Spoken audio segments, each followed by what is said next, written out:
Do you have any questions about COVID-19, the coronavirus? Today, we find out the answers to some of those questions, starting right now.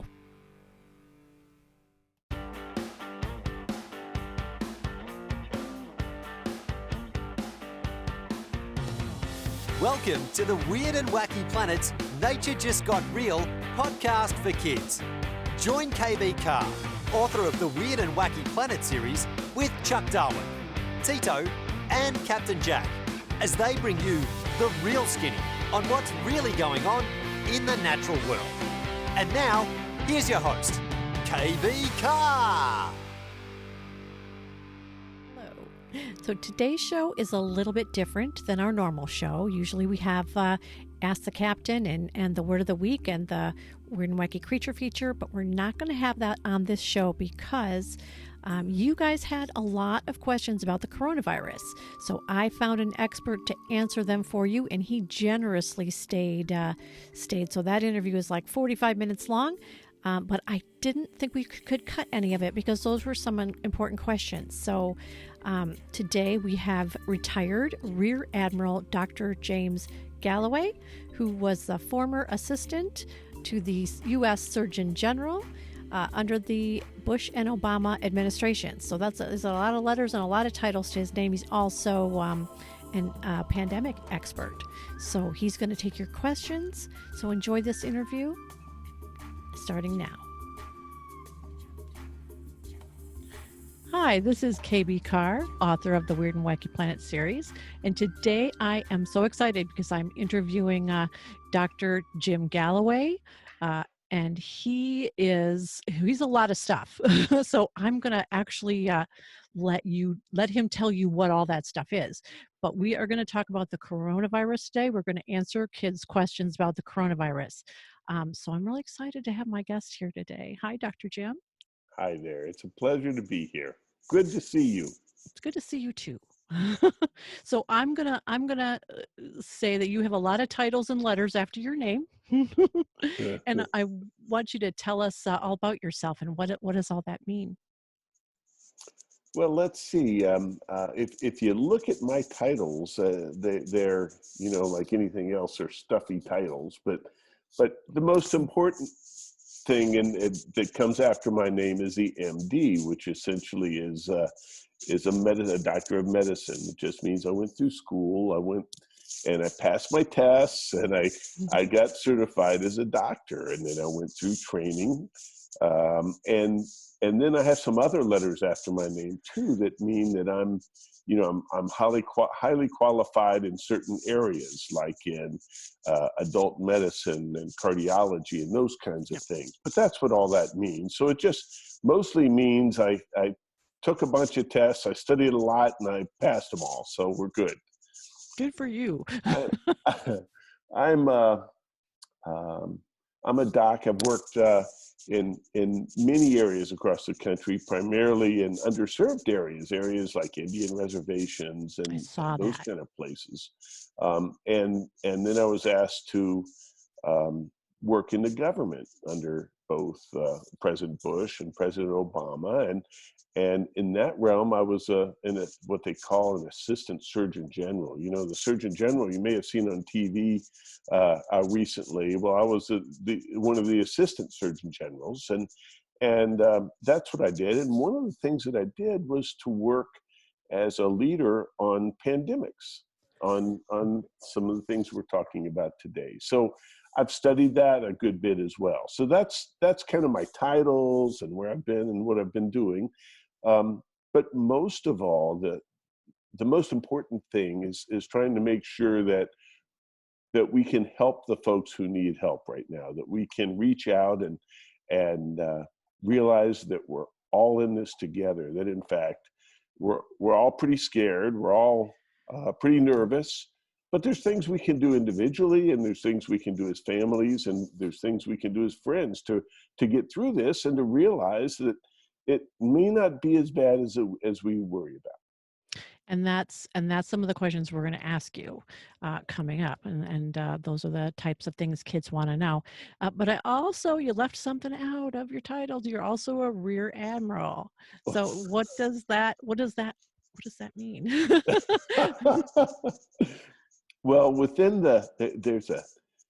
there's a part of the government known as the Public Health Service, and the second in command of the Public Health Service is the Surgeon General, and the top is the Assistant Secretary for Health, and it has ranks just like the Navy does, and so I'm within the Public Health Service, which is a health service.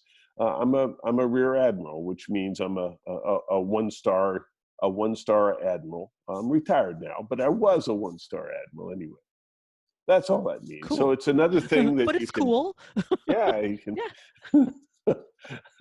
give All a little right. salute too, sure. Yeah, we'll give a salute to that for sure. Thank you for your service, all of it. And so you are well qualified to be addressing all of our questions today. Well, Well thank you. qualified.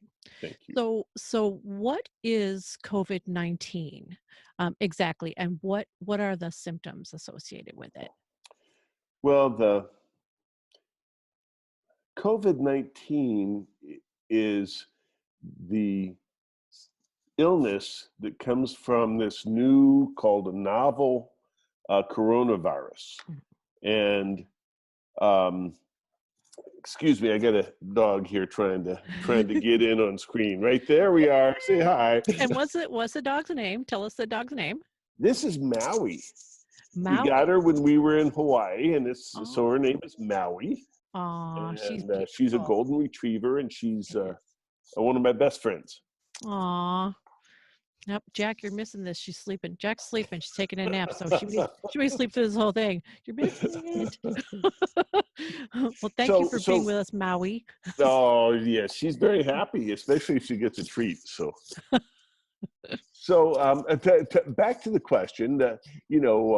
This novel coronavirus. Novel means new, so it's a new virus, and they think it was passed from bats to humans, and that's kind of unusual that viruses change. They can go from some sort of animal to human, and so it's new. It's a new virus, one we haven't seen before, and so people haven't developed what we call immunity, and we'll talk about that later. But because of that, it can infect a lot of people, and that's really kind of what's going on right now. The COVID the COVID-19 really refers to the syndrome of illness that comes from the coronavirus, and so we're talking about the illness that comes when you catch the virus, and that usually is the symptoms that come with that are things like cough and fever, shortness of breath. And then sometimes a bunch of other things can happen too, like diarrhea or like body aches or like chills, those kinds of feelings as well. And most of us have experienced some of those types of symptoms with other illnesses. But this one, thankfully, isn't particularly bad for kids generally. Kids generally do very well with this. And so it's kind of like a flu. I mean, it's not fun, but it's not really, really serious for most kids at all. It's a relatively minor illness in most kids. Do we know why kids are less affected than adults? We have some ideas, and some of the ideas are that the main idea is that older people have more other diseases as well. As you get older, you start getting things like high blood pressure or kidney disease or heart disease or other problems. And so one of the reasons is because you have all those other problems, one more illness on top of it can cause people to not do so well. Whereas kids generally don't have those issues. They don't have those kinds of chronic diseases, as they're called, in most cases, and some do, but most do not. And so in most kids, it doesn't have as serious effect as it does in older people. Okay, that makes sense. That makes a lot of sense, actually. All right, and the kids want to know, since they close the schools and other public places, is it okay to go outside and walk their dogs or ride their bikes? Sure. So there's some very basic things that we know we should all be doing, and that's washing our hands is first thing. Now, the reason for that is to wash the virus off your hands because we touch things, and we know that if I cough or sneeze or and don't cover my mouth on an object, say a pencil or a book or something like that, and then somebody else picks up the book and touches their eyes or their nose or their mouth, they can get the virus that I just coughed out that landed on that book and get it into themselves by touching their face. And that's why they say, wash your hands frequently and don't touch your face. That's so hard for me. It for was so all hard for me. You know, they say that people touch their face up to 100 times a day, certainly, and even some people have said much more than that, 50 times an hour, even sometimes. But I totally believe that. But you know, it's hard not to touch your face. It's really hard not to touch your face, but we all do the best we can, and by washing your hands, it minimizes the risk when you do forget and touch your face, for instance. And another area. I'm sorry. Well, I was going to say, and when we cough, they're telling us to cough into our elbows, like, kind of like a Dracula. I feel like it looks like a Dracula move. Yeah. So the very best thing is to cough into a Kleenex and then throw the Kleenex away. Second best, if you don't have a Kleenex or a paper towel or whatever thing that you can cough into and throw away, the second best is to cough into your sleeve, like you just showed, the Dracula cough. Yeah, the Dracula cough. Try not to spread it on objects where other people could touch and get the disease, or on other people.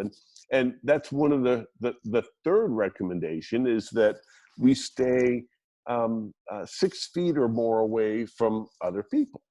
Right. Now, that doesn't necessarily mean that you can do that. Everybody can't do that. I mean, if you're in your house with your little brother or your big sister and your mom and your dad, you can't stay 6 feet away from those people all the time, and that's understood.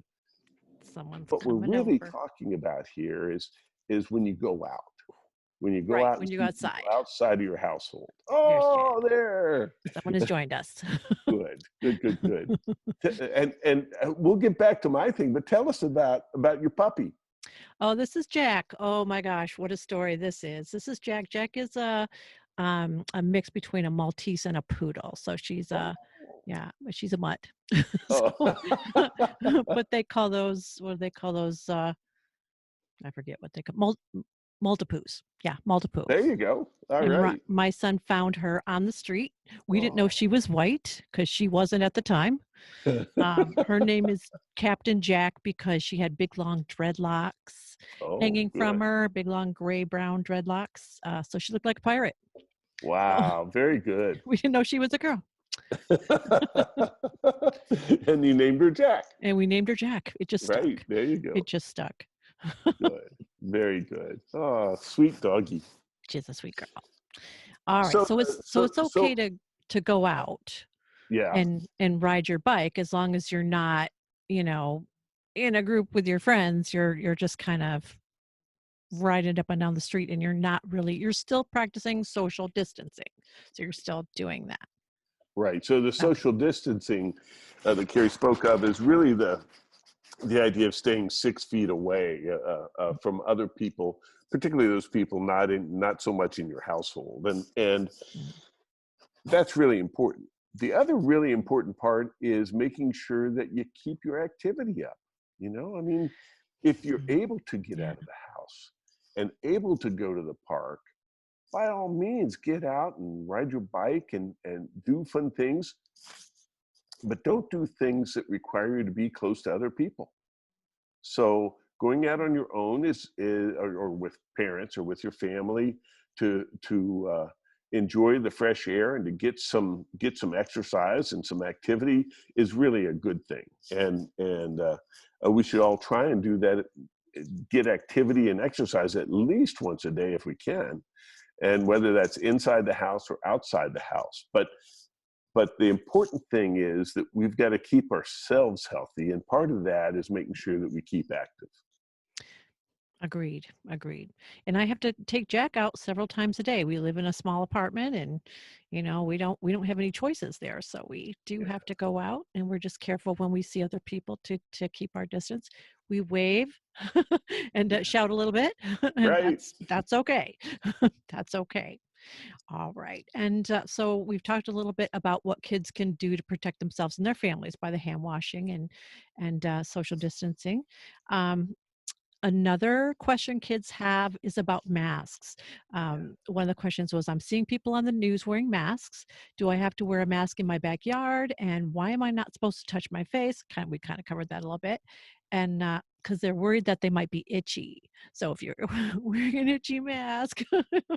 So yeah, what about masks? Well, masks really, the primary purpose of a mask is so that you don't infect other people. But let me back up on that a little bit. So we're not sure the numbers yet, but it certainly seems that a large number of people get this virus and they don't have any symptoms. They feel fine. Yeah. And that's called asymptomatic, meaning not symptomatic. So they don't have any symptoms, they feel fine. And those people can spread it to other people pretty easily. And the way it's spread, as we talked a little bit about, is when you cough or you sneeze or you spray stuff from your mouth or your nose out. Those viruses are on those little droplets, and they land on things. And if you're closer than 6 feet, or even if you're closer than 6 feet, primarily, then the other person can inhale them and get the virus themselves. Mm-hmm. So the best thing to do is to wear a mask, even if you don't have any symptoms, so you don't spread it. On the other hand, there's also a little bit of help for yourself, I think, and that is that if, for instance, you're near somebody and you're wearing this cloth mask and they cough or sneeze and a little bit of secretions or fluid from that person's sneeze land on your mask instead of your lungs, that's a great thing. I mean, we can all say that's helpful. So it does help you some, but it's mostly to make sure that you don't spread it to other people. Right. And so when do you wear a mask? Well, when you go into a store is a good idea. Some places, some cities now are making it so that you have to wear a mask when you go into some places. Mm-hmm. But outside of that, it's a good idea when you go into public places to wear a mask during this period of time, to make sure that you don't spread the disease without knowing it and hurt somebody else, and to protect yourself a little bit as well. So it's in public places primarily. You don't have to wear one if you're riding your bicycle alone or in your backyard or, at some place where you're not around people. There's no need for a mask. Okay. That definitely answers that. And I was thinking, if they were itchy, if you're just itching on top of the mask, you might be. That's not too bad. That's not No, too that's bad. But right. I I mean, have you one, don't and want it's not itchy. Yeah, it's not an itchy thing. usually they're Um, not itchy, but right. if you have an itch anywhere in your face and you just have to scratch it, Mhm. the thing to do is not to use your hand, right? So you don't That's want, true. if your hand has the potential, the possibility of virus on it, last thing you want to do is touch your eye with your finger. So if you have to do it, use your sleeve or your arm or your elbow or something else to That's scratch a your face. that's a good idea. That's a very good idea. And the other thing is, if you wear glasses like me, my last weekend foray out did not go well because the mask I had was ill-fitting, and it kind of went over my glasses. Oh yes. So my glasses fogged up. I could not see a thing. I don't know what I purchased. So, so, so a good hint is to have the mask under your glasses. Good, Glasses kind of over the top of it. That worked out much better. So good, just a little good, good, hint. good. Just Yes, indeed. wear glasses. All right.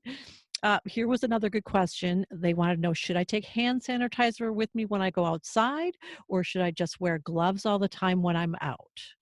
Like if I'm out in my backyard, or if I'm riding my bike, should I bring hand sanitizer with me, or should I just have some gloves on, winter Right. gloves?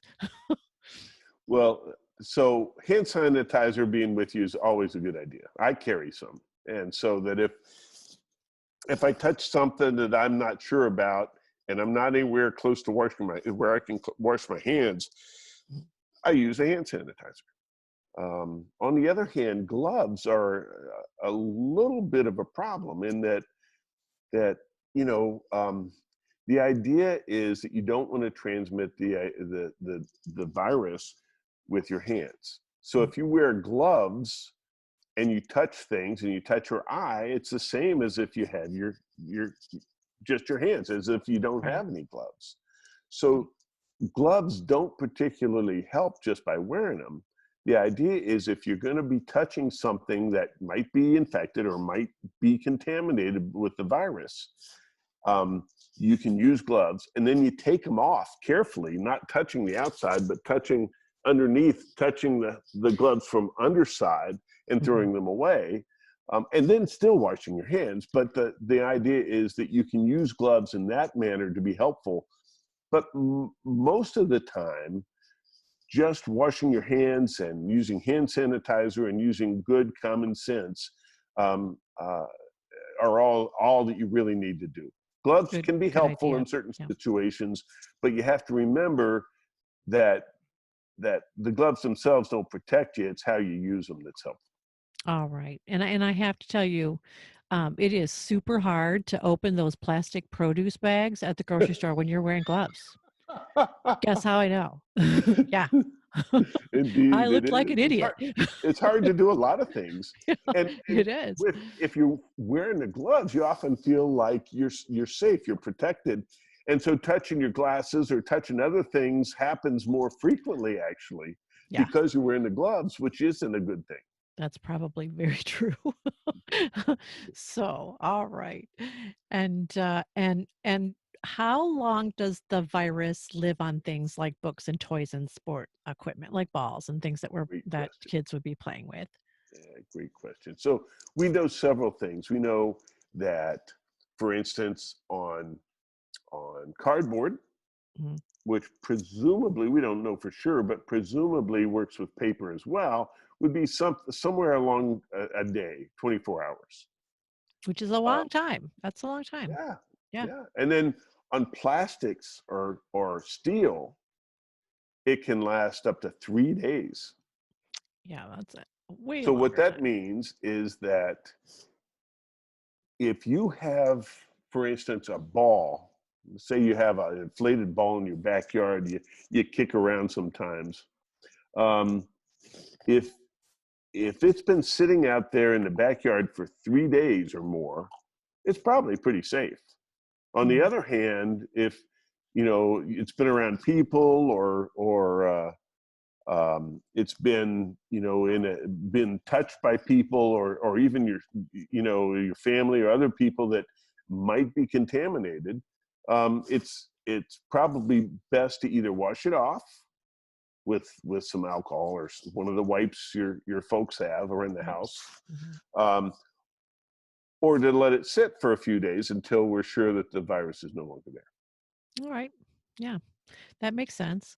And I wipe down a lot of stuff with those wipes. Yeah. I use those a lot. All right. And, yeah, you want to be sure, as you are, I'm sure, that they have the right content, that that they have 70% alcohol or 60 at least or more percent alcohol, and that they will disrupt the virus. Okay. All right. Awesome. Ooh, I know this is a long interview, isn't it? We're going to take a break for just a second, and here's a word from our sponsor. Have you ever met Count Dracula? How about a flower-faced lawn wrecker or a 4-foot-long guinea pig the size of a dog? You'll find these animals and more in the book Weird and Wacky Creatures 1, part of the Weird and Wacky Planet series by KB Carr. Find them wherever books are sold and sink your fangs into your own copy. And now back to our interview with Dr. Jim. What? He asked me to call him that. All right, and this one I thought was funny because this one was this question was 20 seconds is a long time to wash my hands.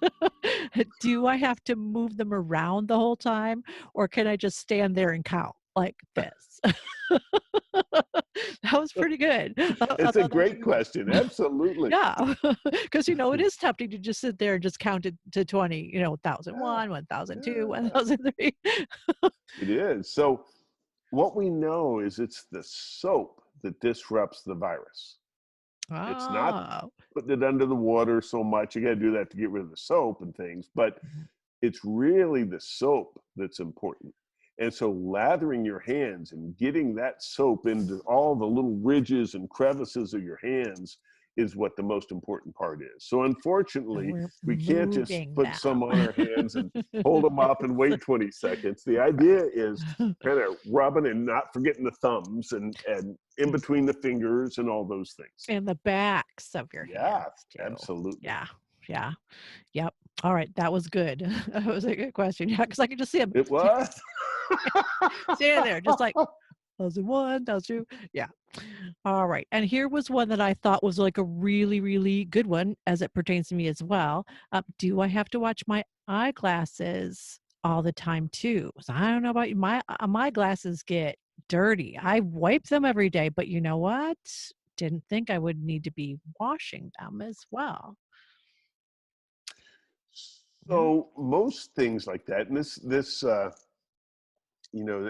this also applies to phones and other things that we carry around with us a lot. But Yeah. eyeglasses even more so because they're actually on your face.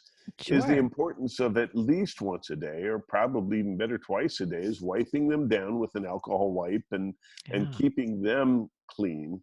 Um, and it's also true with phones that we use, or iPads, or various devices that we use during the day, to wash them down with the proper materials. I mean, you don't want to go putting them under soap and water, of course. You want to use wipes and various things like that Right.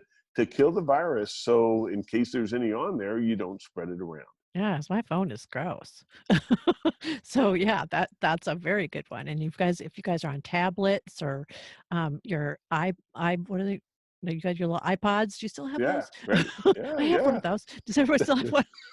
I Yeah, don't know. it would be the same. Yeah, I know, right? I don't have little kids anymore. Yeah. Mine's 35. He's got all kinds of stuff. But yeah, yeah, if you've got one of those, yeah, you need to make sure that you're cleaning that as well for your own health Yeah. there. Because you're touching it with your hands a lot Mhm. and so forth. And you might Yeah, even be taking it with you when you go outside and those kind of things. So and your to make earbuds, what's that? in your earbuds. That's right. Yeah, wipe To those down make too. another point, I don't know if I made it well enough or not, is whenever you come in from outside, you should wash your hands. Yeah, Right? I mean, even if you don't think you touched anything, even if you just went out back to play ball, kick a ball around, whatever, when you come in, you go, first thing you do is you go to the bathroom or the sink and wash your hands. because you touched the doorknob at Right, least, right, maybe a light exactly. switch, and yep, and those things need to be wiped down regularly as well. They are at our Yes. house. Yeah. All right. All right, and this was a good question too. And I have had a common theme. If I'm not sick and my friends or my grandparents aren't sick, why can't I visit them? That's a So great that's a tough question. one for kids to do right now. That's been tough for them. Yeah, and it's not just grandparents, it's everybody. I mean, why can't I go next door? Why can't I see my, Yeah. my perhaps my sister has grown up and lives, lives in another part of town. Why am I not going over there? Mhm. Well, the idea relates to something we were talking about a little bit earlier, and that is that people can have this disease, this infection from this virus, and not be aware of it because it's so mild that they don't even know they have it, or that they caught it and it takes up to 5 days, 5 to 7 days to start feeling symptoms. So you can get it and not know it for a few days. So in both those instances, if you go visit your grandparents or your sister or someone else, you have the risk of transmitting it to them, giving them the virus. And particularly related to grandparents, since they're older and generally have more of these, what we talked about, chronic diseases, they're at risk. So you're putting them at risk by visiting them without taking all the precautions that you need to do. Right. Now, that does not mean that you don't talk to them, you don't see them. It's really important to do what you and I are doing right now, and that's to visit with all our friends and our relatives using devices like we have now, with various types of Zooms and various types of FaceTimes and other things, to be able to see your grandparents and to see your loved ones, your cousins and uncles and friends that you can't see otherwise. So maintaining that contact is really important. Right. I agree. Yep. I don't think I've ever Zoomed so much. And, my daughter Kelsey lives in Portland, Oregon, which is quite a ways from me. I'm here in Michigan. Yeah. And she says, like, if you want to just Zoom stuff sometimes that we're not even doing anything, we can do that. I'm like, that's cool. Her idea. That was her idea. Anyway.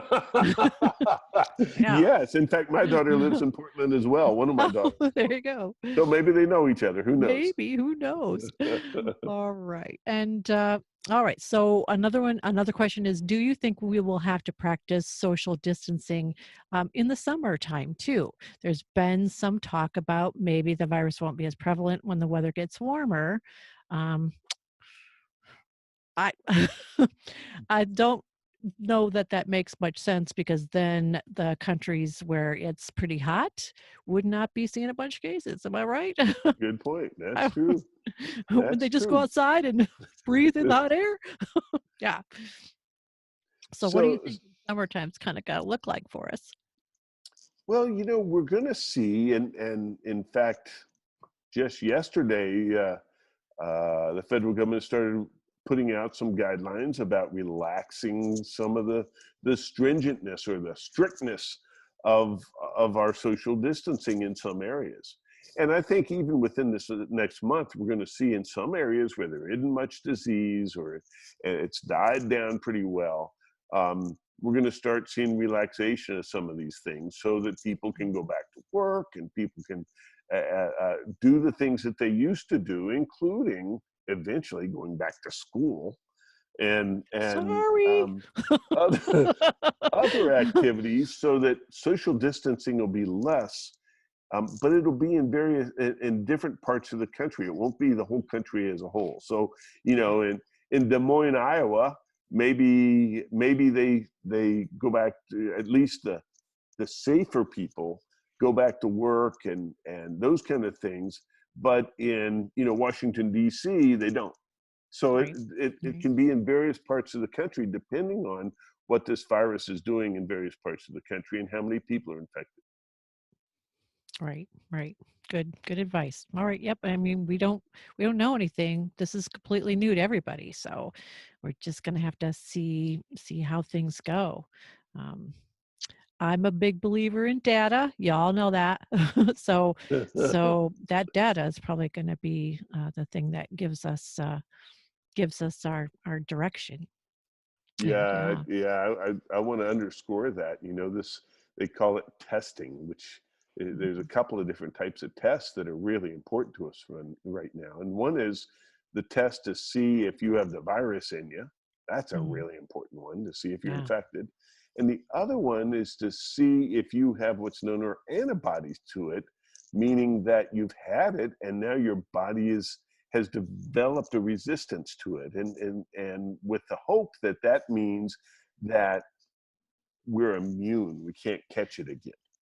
So if I could take a second and kind of explain that. Yes, please. So what our body does when we get an infection is it mounts a defense against that organism, whether it's a virus or a bacteria or some sort of a bug. It'll develop these things we call antibodies that will, if it sees that bug or that organism again, it'll attack it. I just touched my face. Did you see it? Uh-oh. Sorry. Continue. All right. So we build up these antibodies in our body, and so that if we ever see that thing again, we can fight it off. And we don't even know that we've been exposed because our body fights it off before we even feel anything. Wow. Now, the idea of a vaccine, which we'll probably talk about in some more detail later, is that you take the virus and simply you break up the virus. You get pieces of the virus that aren't, in most cases, you get pieces of the virus or virus that can't replicate itself, and you inject that under the skin. And so the body then recognizes that as foreign, it's not part of your body, and develops these antibodies to it.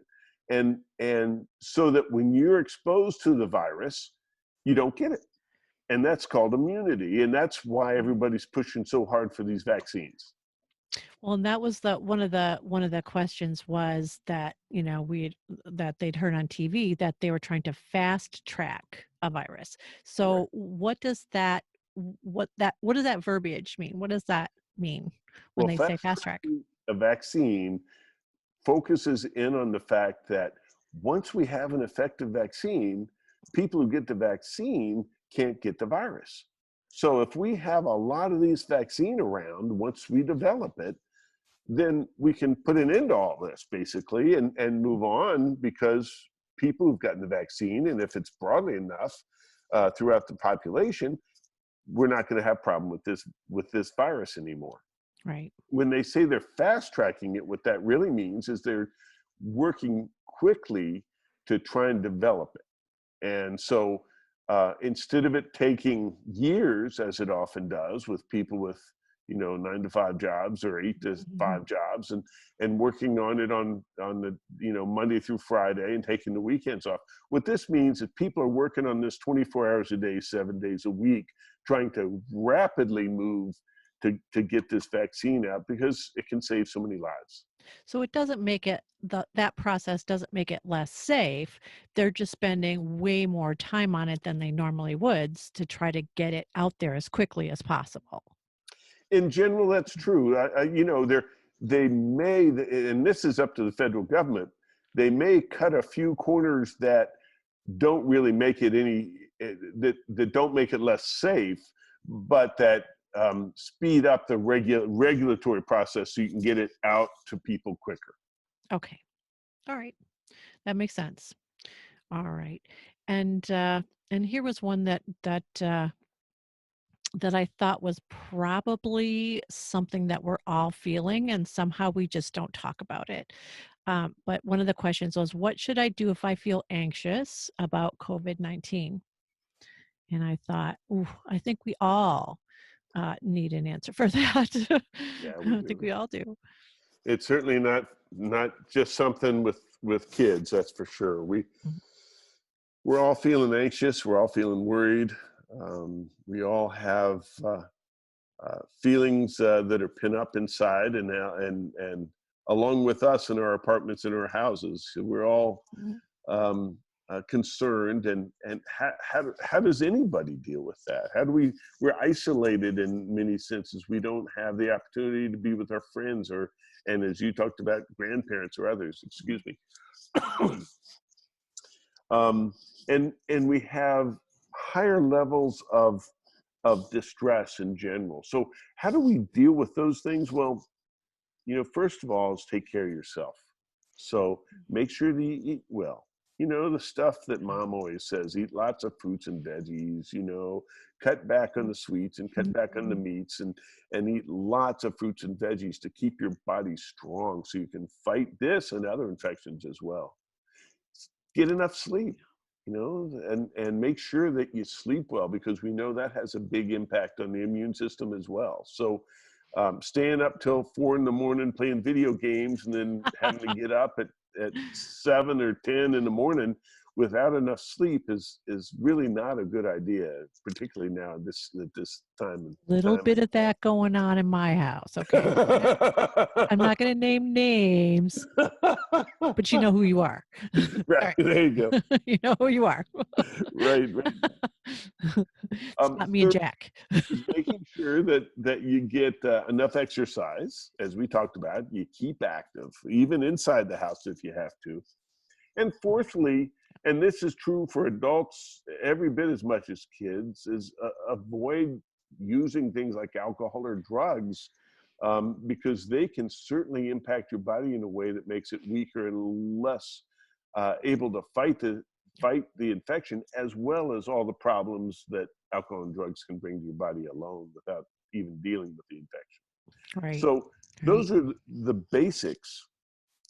But also, some of the very important things that we have to do is talk.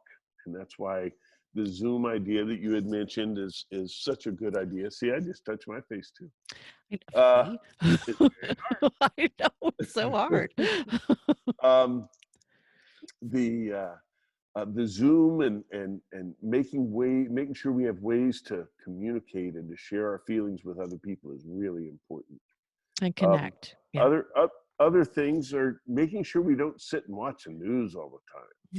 And, making sure that we're not bombarded with this stuff. This is going on around us, and it's important. But certainly we'll be over it in a little while, and in months at least, and if not much sooner than that.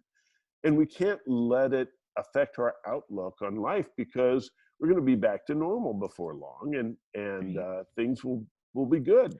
And so not watching the news all the time is really important, or hearing people talk about how bad it is, and I mean, there's some bad things happening now, but for the majority of the population, and for most kids, it's tough right now, but it's going to get better soon.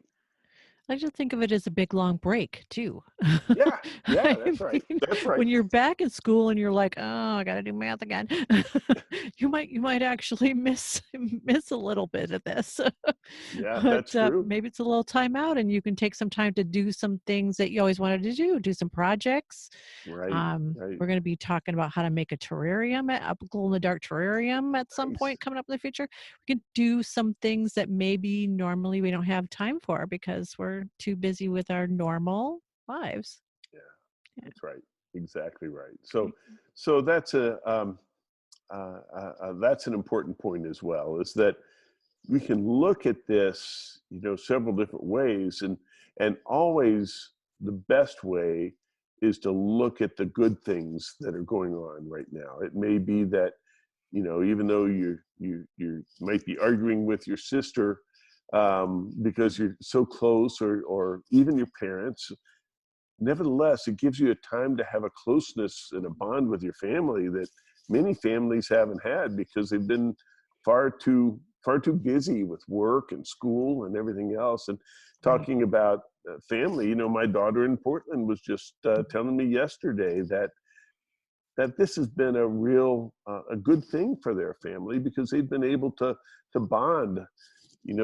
She has a daughter, my granddaughter Abby, who has now had both parents around working from home for several weeks, and it's been delightful for them. We were just talking about that today. Yeah. So there are some very positive aspects of this too, and if we focus on the positive, we can get through this a lot easier. You know who is having a really good time with this whole quarantine? Jack. Jack loves this. Loves this so much. As a matter of fact, when one of us leaves, if I have to go to the store, she just sits at the door and whines if one of us goes out. Yeah, so she's getting a little spoiled having everybody having us home here. Yeah, so she's going to have a hard time when things go back to normal. Oh yeah. Maui as well. Yep. All right. We've got one last question, and this is just a show question. This is the one I ask everybody. What do you want kids to know? What are your final thoughts? What do you want them to know? What do you want to leave them with? Well, I think the most important thing is that this is temporary. We'll get through this. It'll be hard in some cases, and in some times, other times not so hard, but we'll get through this, and life will go back to normal. Make sure that you be the best person you can be. Whatever that is, you can be the best person. Strive to be the best person you can be, and strive to look at the bright side, and know that things are going to work out for us, and that we're all going forward in a very positive direction. So the final things I'm going to say really focus on the fact that we need to be and remain positive as we move forward, and not to worry too much, to know that this will all work out. Thank you. Thank you so much. I want to thank you so much for being here, for answering our questions, and for your service as well, Well, thank and you. your expertise. We really, really do appreciate you. And that's Dr. Jim. And that's who we got. Thank you so much for being here. My pleasure, and you take care, and make sure Jack stays happy. Well, I don't think we have a choice. I don't think we have any choices. I understand. Tell Maui hi. I will indeed. Well, thank you. Thank you. And I hope you got some of your questions answered. Thank you to Dr. Jim for being here with us and generously donating a lot of his time. And we'll be back next week with Tito and Captain Jack and Chuck Darwin, I promise. Until then, you have a safe adventure in your neighborhood. That wraps up the show for today. Thank you to our sponsor, Weird and Wacky Planet. And thank you for listening. Thank you for caring, and thank you for sharing. Don't forget to rate, review, and subscribe so you don't miss an episode. Let us know if you do, and we might mention you on the show. Until next week, go have an adventure in your neighborhood.